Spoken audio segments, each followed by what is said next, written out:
شروع اللہ کا نام لے کر جو بڑا مہربان نہایت رحم والا ہے۔ طٰہٰ، اے نبی صلی اللہ علیہ وآلہ وسلم، ہم نے تم پر قرآن اس لیے نازل نہیں کیا کہ تم مشقت میں پڑ جاؤ، مگر ہر اس شخص کی نصیحت کے لیے نازل کیا ہے جو خوف رکھتا ہے۔ یہ اس ذات کا اتارا ہوا ہے جس نے زمین اور اونچے اونچے آسمان بنائے، یعنی رحمان، جو عرش پر جلوہ افروز ہوا۔ جو کچھ آسمانوں میں ہے اور جو کچھ زمین میں ہے اور جو کچھ ان دونوں کے بیچ میں ہے اور جو کچھ مٹی کے نیچے ہے، سب اسی کا ہے۔ اور اگر تم پکار کر بات کہو تو کیا ہے، وہ تو آہستہ کہی ہوئی اور نہایت پوشیدہ بات تک کو جانتا ہے۔ اللہ وہ معبود برحق ہے کہ اس کے سوا کوئی معبود نہیں ہے، اس کے سب نام اچھے ہیں۔ اور کیا تمہیں موسیٰ کے حال کی خبر ملی ہے؟ جب انہوں نے آگ دیکھی تو اپنے گھر والوں سے کہا کہ تم یہاں ٹھہرو، میں نے آگ دیکھی ہے، میں وہاں جاتا ہوں، شاید اس میں سے میں تمہارے پاس انگارہ لاؤں یا آگ کے مقام سے اپنا رستہ معلوم کر سکوں۔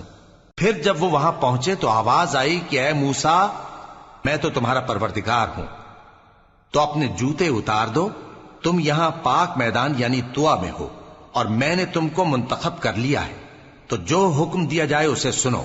بے شک میں ہی اللہ ہوں، میرے سوا کوئی معبود نہیں، تو میری عبادت کیا کرو اور میری یاد کے لیے نماز پڑھا کرو۔ قیامت یقیناً آنے والی ہے، میں چاہتا ہوں کہ اس کے وقت کو پوشیدہ رکھوں تاکہ ہر شخص جو کوشش کرے اس کا بدلہ پائے۔ تو جو شخص اس پر ایمان نہیں رکھتا اور اپنی خواہش کے پیچھے چلتا ہے، کہیں تم کو اس کے یقین سے روک نہ دے، تو اس صورت میں تم ہلاک ہو جاؤ۔ اور اے موسیٰ، یہ تمہارے داہنے ہاتھ میں کیا ہے؟ انہوں نے کہا، یہ میری لاٹھی ہے، اس پر میں ٹیک لگاتا ہوں اور اس سے اپنی بکریوں کے لیے پتے جھاڑتا ہوں، اور اس میں میرے اور بھی کئی فائدے ہیں۔ فرمایا کہ موسیٰ اسے زمین پر ڈال دو، تو انہوں نے اس کو ڈال دیا اور وہ یکا یک سانپ بن کر دوڑنے لگا۔ فرمایا کہ اسے پکڑ لو اور ڈرنا مت، ہم اس کو ابھی اس کی پہلی حالت پر لوٹا دیں گے، اور اپنا ہاتھ اپنی بغل میں دبا لو کہ وہ کسی عیب و بیماری کے بغیر سفید چمکتا دمکتا نکلے گا۔ یہ دوسری نشانی ہے تاکہ ہم تمہیں اپنے بڑے بڑے نشانات دکھائیں۔ تم فرعون کے پاس جاؤ کہ وہ سرکش ہو رہا ہے۔ کہا، اے میرے پروردگار، اس کام کے لیے میرا سینہ کھول دے اور میرا کام آسان کر دے، اور میری زبان کی گرہ کھول دے تاکہ وہ میری بات سمجھ لیں، اور میرے گھر والوں میں سے ایک کو میرا وزیر یعنی مددگار مقرر فرما، یعنی میرے بھائی ہارون کو۔ اس سے میری کمر کو مضبوط کر اور اسے میرے کام میں شریک کر، تاکہ ہم تیری بہت سی تسبیح کریں اور تجھے کثرت سے یاد کریں، تو ہم کو ہر حال میں دیکھ رہا ہے۔ فرمایا، موسیٰ، تمہاری دعا قبول کی گئی، اور ہم نے تم پر ایک بار اور بھی احسان کیا تھا جب ہم نے تمہاری والدہ کو الہام کیا تھا جو تمہیں بتایا جاتا ہے۔ وہ یہ تھا کہ اسے یعنی موسیٰ کو صندوق میں رکھو، پھر اس صندوق کو دریا میں ڈال دو، تو دریا اس کو کنارے پر ڈال دے گا، اور میرا اور اس کا دشمن اسے اٹھا لے گا۔ اور موسیٰ، میں نے تم پر اپنی طرف سے محبت ڈال دی، اور اس لیے کہ تم میرے سامنے پرورش پاؤ۔ جب تمہاری بہن وہاں فرعون کے ہاں گئی اور کہنے لگی کہ میں تمہیں اس کا پتہ دوں جو اس کو پالے پوسے، تو اس طریق سے ہم نے تم کو تمہاری ماں کے پاس پہنچا دیا تاکہ ان کی آنکھیں ٹھنڈی ہوں اور وہ رنج نہ کریں۔ اور تم نے ایک شخص کو مار ڈالا تھا تو ہم نے تم کو غم سے نجات دی، اور ہم نے تمہاری کئی بار آزمائش کی، پھر تم کئی سال اہل مدین میں ٹھہرے رہے۔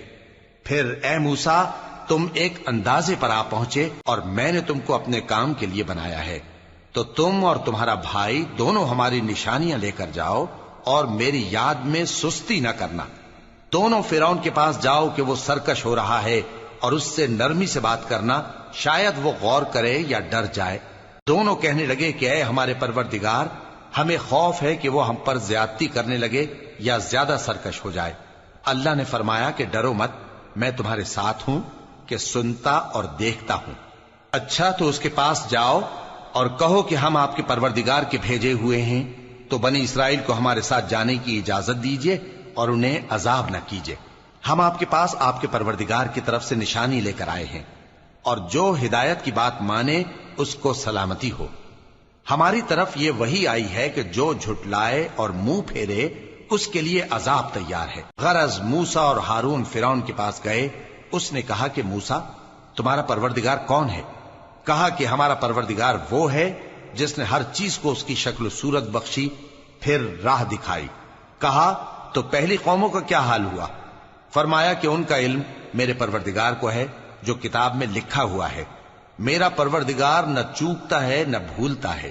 وہ وہی تو ہے جس نے تم لوگوں کے لیے زمین کو فرش بنایا اور اس میں تمہارے لیے رستے بنا دیے اور آسمان سے پانی برسایا، پھر اس سے مختلف نباتات پیدا کی کہ خود بھی کھاؤ اور اپنے مویشیوں کو بھی چراؤ۔ بے شک ان باتوں میں عقل والوں کے لیے بہت سی نشانیاں ہیں۔ اسی زمین سے ہم نے تم کو پیدا کیا اور اسی میں ہم تمہیں لوٹائیں گے اور اسی سے ہم تمہیں دوسری دفعہ نکالیں گے۔ اور ہم نے فرعون کو اپنی سب نشانیاں دکھائیں، مگر وہ تکذیب اور انکار ہی کرتا رہا۔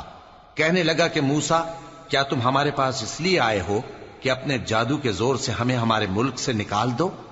تو ہم بھی تمہارے مقابل ایسا ہی جادو لائیں گے، تو ہمارے اور اپنے درمیان ایک وقت مقرر کر لو کہ نہ تو ہم اس کے خلاف کریں اور نہ تم، اور یہ مقابلہ ایک ہموار میدان میں ہوگا۔ موسیٰ نے کہا کہ آپ کے لیے یوم زینت کا وعدہ ہے، اور یہ کہ لوگ اس روز دن چڑھے اکٹھے ہو جائیں۔ تو فرعون لوٹ گیا اور اپنے سامان جمع کر کے پھر آیا۔ موسیٰ نے ان جادوگروں سے کہا کہ یہ تمہاری بربادی ہوگی، اللہ پر جھوٹ نہ باندھو، وہ تمہیں عذاب سے فنا کر دے گا، اور جس نے جھوٹ باندھا وہ نامراد رہا۔ تو وہ باہم اپنے معاملے میں جھگڑنے اور چپکے سرگوشی کرنے لگے۔ کہنے لگے یہ دونوں جادوگر ہیں، چاہتے ہیں کہ اپنے جادو کے زور سے تم کو تمہارے ملک سے نکال دیں اور تمہارے بہترین مذہب کو نابود کر دیں۔ تو تم جادو کا سامان اکٹھا کر لو اور پھر قطار باندھ کر آؤ۔ آج جو غالب رہا وہی کامیاب ہوا۔ جادوگر بولے کہ موسیٰ، یا تو تم اپنی چیز ڈالو یا ہم اپنی چیزیں پہلے ڈالتے ہیں۔ موسیٰ نے کہا بلکہ تم ہی پہلے ڈالو۔ جب انہوں نے چیزیں ڈالیں تو یکا یک ان کی رسیاں اور لاٹھیاں موسیٰ کے خیال میں ایسی آنے لگیں کہ وہ میدان میں ادھر ادھر دوڑ رہی ہیں۔ اس وقت موسیٰ نے اپنے دل میں خوف محسوس کیا۔ ہم نے کہا خوف نہ کرو، بلا شبہ تم ہی غالب رہو گے، اور جو چیز یعنی لاٹھی تمہارے داہنے ہاتھ میں ہے اسے ڈال دو کہ جو کچھ انہوں نے بنایا ہے اس کو وہ نگل جائے گی۔ جو کچھ انہوں نے بنایا ہے یہ تو جادوگروں کے ہتھ کنڈے ہیں، اور جادوگر جہاں بھی جائے کامیاب نہیں ہوگا۔ اس پر جادوگر سجدے میں گر پڑے، کہنے لگے کہ ہم موسیٰ اور ہارون کے پروردگار پر ایمان لائے۔ فرعون بولا کہ پیشتر اس کے کہ میں تمہیں اجازت دوں تم اس پر ایمان لے آئے؟ بے شک یہ تمہارا بڑا یعنی استاد ہے جس نے تم کو جادو سکھایا ہے، سو میں تمہارے ہاتھ اور پاؤں مخالف سمت سے کٹوا دوں گا اور تم کو کھجوروں کے تنوں پر سولی چڑھوا دوں گا، اور تم کو معلوم ہوگا کہ ہم میں سے کس کا عذاب زیادہ سخت اور دیر تک رہنے والا ہے۔ انہوں نے کہا کہ جو دلائل ہمارے پاس آ گئے ہیں ان پر اور جس نے ہم کو پیدا کیا ہے اس پر ہم آپ کو ہرگز ترجیح نہیں دیں گے، تو آپ کو جو حکم دینا ہو دے دیجئے، اور آپ جو حکم دے سکتے ہیں وہ صرف اسی دنیا کی زندگی میں دے سکتے ہیں۔ ہم تو اپنے پروردگار پر ایمان لے آئے تاکہ وہ ہمارے گناہوں کو معاف کرے اور اسے بھی جو آپ نے ہم سے زبردستی جادو کرایا، اور اللہ سب سے اچھا ہے اور ہمیشہ باقی رہنے والا ہے۔ جو شخص اپنے پروردگار کے پاس گناہگار ہو کر آئے گا تو اس کے لیے جہنم ہے جس میں نہ وہ مرے گا نہ جیے گا، اور جو اس کے روبرو ایماندار ہو کر آئے گا اور عمل بھی نیک کیے ہوں گے تو ایسے لوگوں کے لیے اونچے اونچے درجے ہیں، یعنی ہمیشہ رہنے کے باغ جن کے نیچے نہریں بہ رہی ہیں، ہمیشہ ان میں رہیں گے، اور یہ اس شخص کا بدلہ ہے جو پاک ہوا۔ اور ہم نے موسیٰ کی طرف وحی بھیجی کہ ہمارے بندوں کو راتوں رات نکال لے جاؤ، پھر ان کے لیے سمندر میں لاٹھی مار کر خشک رستہ بنا دو، پھر تم کو نہ فرعون کے آ پکڑنے کا خوف ہوگا اور نہ غرق ہونے کا ڈر۔ پھر فرعون نے اپنے لشکروں کے ساتھ ان کا تعاقب کیا تو سمندر کی موجوں نے ان پر چڑھ کر انہیں ڈھانک لیا یعنی ڈبو دیا، اور فرعون نے اپنی قوم کو گمراہ کر دیا اور سیدھے رستے پر نہ ڈالا۔ اے آل یعقوب، ہم نے تم کو تمہارے دشمن سے نجات دی اور تورات دینے کے لیے تم سے کوہ طور کی داہنی جانب مقرر کی، اور تم پر من اور سلوہ نازل کیا، اور حکم دیا کہ جو پاکیزہ چیزیں ہم نے تم کو دی ہیں ان کو کھاؤ اور اس میں حد سے نہ نکلنا، ورنہ تم پر میرا غضب نازل ہوگا، اور جس پر میرا غضب نازل ہوا وہ ہلاک ہو گیا۔ اور جو توبہ کرے اور ایمان لائے اور عمل نیک کرے پھر سیدھے رستے چلے اس کو میں بخش دینے والا ہوں۔ اور اے موسیٰ، تم نے اپنی قوم سے آگے چلے آنے میں کیوں جلدی کی؟ کہا وہ میرے پیچھے آ رہے ہیں، اور اے میرے پروردگار میں نے تیری طرف آنے کی جلدی اس لیے کی کہ تو خوش ہو جائے۔ فرمایا کہ ہم نے تمہاری قوم کو تمہارے بعد آزمائش میں ڈال دیا ہے، اور سامری نے ان کو بہکا دیا ہے۔ اور موسیٰ غصے اور غم کی حالت میں اپنی قوم کے پاس واپس آئے اور کہنے لگے کہ اے قوم، کیا تمہارے پروردگار نے تم سے اچھا وعدہ نہیں کیا تھا؟ کیا میری جدائی کی مدت تمہیں لمبی معلوم ہوئی، یا تم نے یہ چاہا کہ تم پر تمہارے پروردگار کی طرف سے غضب نازل ہو، اور اس لیے تم نے مجھ سے جو وعدہ کیا تھا اس کے خلاف کیا؟ وہ کہنے لگے کہ ہم نے اپنے اختیار سے آپ سے وعدہ خلافی نہیں کی، لیکن ہم ان لوگوں کے زیوروں کا بوجھ اٹھائے ہوئے تھے، پھر ہم نے اس کو آگ میں ڈال دیا، اور اسی طرح سامری نے ڈال دیا۔ تو اس نے ان کے لیے ایک بچڑا بنا دیا، یعنی ایک بے جان جسم جس میں گائے کسی آواز تھی۔ تو لوگ کہنے لگے کہ یہی تمہارا معبود ہے اور یہی موسیٰ کا معبود ہے، مگر وہ بھول گئے ہیں۔ تو کیا یہ لوگ نہیں دیکھتے کہ وہ ان کی کسی بات کا جواب نہیں دیتا، اور نہ ان کے نقصان اور نفع کا کچھ اختیار رکھتا ہے؟ اور ہارون نے ان سے پہلے ہی کہہ دیا تھا کہ لوگوں، اس کے ذریعے تمہیں فتنے میں ڈال دیا گیا ہے، اور تمہارا پروردگار تو رحمان ہی ہے، تو میری پیروی کرو اور میرا کہا مانو۔ وہ کہنے لگے کہ جب تک موسیٰ ہمارے پاس واپس نہ آئیں ہم تو اس کی پوجا پر قائم رہیں گے۔ پھر موسیٰ نے ہارون سے کہا کہ اے ہارون، جب تم نے ان کو دیکھا تھا کہ گمراہ ہو گئے ہیں تو تم کو کس چیز نے روکا تھا؟ یعنی اس بات سے کہ تم میرے پیچھے چلے آؤ، بھلا تم نے میرے حکم کے خلاف کیوں کیا؟ کہنے لگے کہ اے ماں جائے، میری داڑھی اور سر کے بالوں کو نہ پکڑیے، میں تو اس سے ڈرا کہ آپ یہ نہ کہیں کہ تم نے بنی اسرائیل میں تفرقہ ڈال دیا اور میری بات کو ملحوظ نہ رکھا۔ موسیٰ نے فرمایا تو اے سامری تیرا کیا حال ہے؟ اس نے کہا کہ میں نے ایسی چیز دیکھی جو اوروں نے نہیں دیکھی، تو میں نے فرشتے کے نقش پا سے مٹی کی ایک مٹھی بھر لی، پھر اس کو بچڑے کے جسم میں ڈال دیا، اور مجھے میرے جی نے اس کام کو اچھا بتایا۔ موسیٰ نے کہا جا، تجھ کو دنیا کی زندگی میں یہ سزا ہے کہ کہتا رہے کہ مجھ کو ہاتھ نہ لگانا، اور تیرے لیے ایک اور وعدہ ہے، یعنی عذاب کا جو تجھ سے ٹل نہ سکے گا، اور جس معبود کی پوجا پر تو جمع ہوا تھا اس کو دیکھ، ہم اسے جلا دیں گے، پھر اس کی راکھ کو اڑا کر دریا میں بکھیر دیں گے۔ تمہارا معبود تو اللہ ہی ہے، جس کے سوا کوئی معبود نہیں، اس کا علم ہر چیز پر محیط ہے۔ اس طرح ہم تم سے وہ حالات بیان کرتے ہیں جو گزر چکے ہیں، اور ہم نے تمہیں اپنے پاس سے نصیحت کی کتاب عطا فرمائی ہے۔ جو شخص اس سے منہ پھیرے گا وہ قیامت کے دن گناہ کا بوجھ اٹھائے گا۔ ایسے لوگ ہمیشہ اس عذاب میں مبتلا رہیں گے، اور یہ بوجھ قیامت کے روز ان کے لیے برا ہوگا، جس روز سور پھونکا جائے گا، اور ہم گناہگاروں کو یوں اکٹھا کریں گے کہ ان کی آنکھیں نیلی نیلی ہوں گی۔ تو وہ آپس میں آہستہ آہستہ کہیں گے کہ تم دنیا میں صرف 10 ہی دن رہے ہو، جو باتیں یہ کریں گے ہم خوب جانتے ہیں۔ اس وقت ان میں سب سے اچھی راہ والا یعنی عاقل و ہوش مند کہے گا کہ نہیں، بلکہ صرف ایک ہی روز ٹھہرے ہو۔ اور اے نبی صلی اللہ علیہ وآلہ وسلم، لوگ تم سے پہاڑوں کے بارے میں دریافت کرتے ہیں، کہہ دو کہ میرا رب ان کو راکھ بنا کر بکھیر دے گا، پھر زمین کو ہموار میدان کر چھوڑے گا جس میں تم کوئی نشیب و فراز نہ دیکھو گے۔ اس روز لوگ پکارنے والے کے پیچھے چلیں گے اور اس کی پیروی سے انحراف نہ کر سکیں گے، اور رحمان کے سامنے آوازیں پست ہو جائیں گی، تو تم ایک ہلکی آواز کے سوا کوئی آواز نہ سنو گے۔ اس روز کسی کی سفارش کچھ فائدہ نہ دے گی مگر اس شخص کی جسے رحمان اجازت دے اور اس کی بات کو پسند فرمائے۔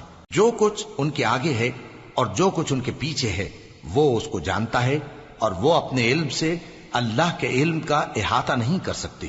اور اس زندہ و قائم کے روبرو منہ لٹک جائیں گے، اور جس نے ظلم کا بوجھ اٹھایا وہ نامراد رہا، اور جو نیک کام کرے گا اور مومن بھی ہوگا تو اس کو نہ ظلم کا خوف ہوگا اور نہ نقصان کا۔ اور ہم نے اس کو اسی طرح کا قرآن عربی نازل کیا ہے، اور اس میں طرح طرح کے ڈراوے بیان کر دیے ہیں تاکہ لوگ پرہیزگار بنیں یا اللہ ان کے لیے نصیحت پیدا کر دے۔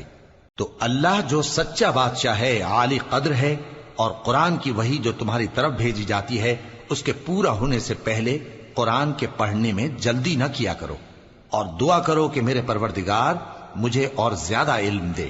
اور ہم نے پہلے آدم سے عہد لیا تھا مگر وہ اسے بھول گئے، اور ہم نے ان میں ارادے کی پختگی نہ پائی۔ اور جب ہم نے فرشتوں سے کہا کہ آدم کے آگے سجدہ کرو تو سب سجدے میں گر پڑے مگر ابلیس نے انکار کیا۔ اس پر ہم نے فرمایا کہ آدم، یہ تمہارا اور تمہاری بیوی کا دشمن ہے، تو یہ کہیں تم دونوں کو بہشت سے نہ نکلوا دے، پھر تم تکلیف میں پڑ جاؤ۔